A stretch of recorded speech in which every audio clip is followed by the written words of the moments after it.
quand avez-vous décidé? Parce que là, quand vous dites j'ai compris quel était le sujet le plus profond de mon film, vous avez procédé par élimination. Par exemple, vous avez décidé qu'il n'y aurait pas d'archives. Ça, c'est une décision de cinéma extrêmement importante. Oui. En général, les gens qui font des documentaires, il y a toujours des archives. Oui. Vous avez dit il n'y aura pas d'archives.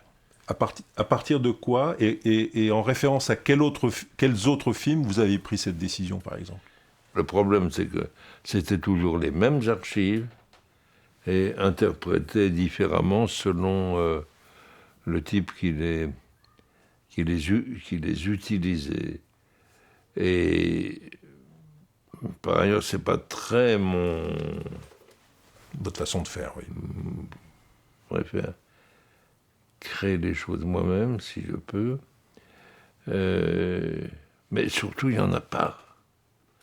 Il n'y a pas d'archives de l'extermination proprement dite. Il n'y a pas une seule photo de ce qui se passe à l'intérieur d'une chambre à gaz. Il n'y a pas non seulement un seul film, mais il n'y a pas une photo, rien.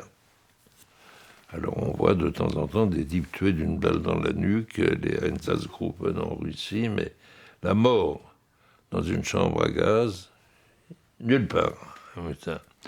Et les témoins juifs que j'ai trouvés, c'est-à-dire membres du commando spéciaux, comme Bomba, comme Philippe Müller surtout, Philippe Müller qui était à Auschwitz au crématoire 2, 3, 4 et 5, même il les a tous faits. Philippe Müller, je crois, est au plus près de la mort. D'ailleurs, il est entré lui-même dans la chambre à gaz, il voulait mourir, et ce sont ceux qui y étaient déjà qui l'ont sorti, en lui disant « Non, tu dois témoigner ». Et comment on trouve des gens comme ça? Müller, par quelle entreprise, par quelle méthode? Müller était tchèque. Oui. Pourquoi il y a dans mon film beaucoup des protagonistes juifs sont tchèques ou slovaques? Simplement parce que c'est pas loin de Auschwitz.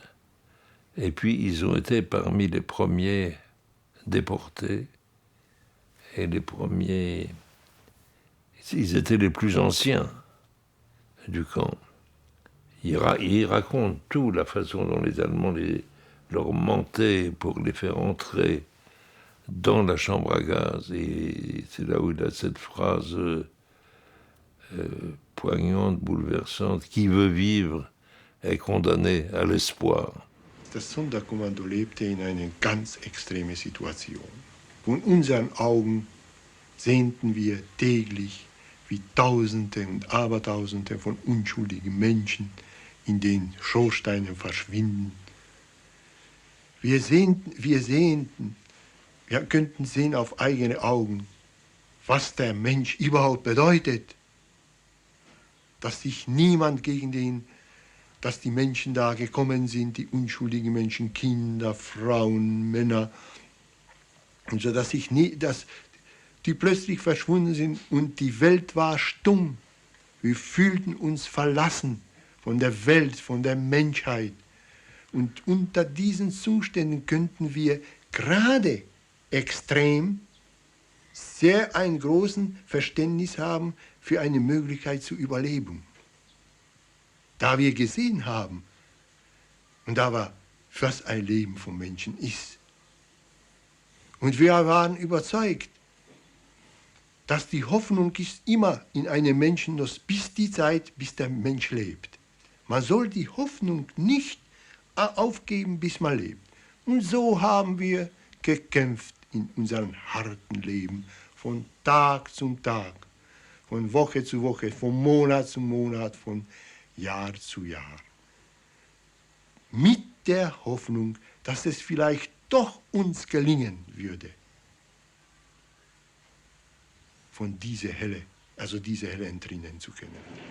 En tout cas, il en parle fantastiquement et ça parle plus que n'importe quelle image d'archive.